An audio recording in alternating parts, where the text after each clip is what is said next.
तड़के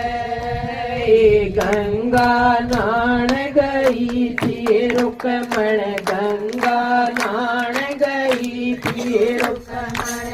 ऊठ पैर के तड़के तड़के गंगा नाण गई थी रुकमण गंगा नाण गई थी रुकमण ऊठ पैर के तड़के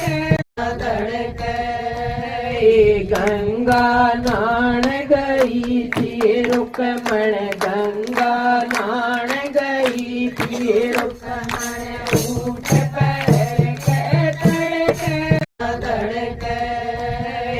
गंगा नाण गई थी रुकमण गंगा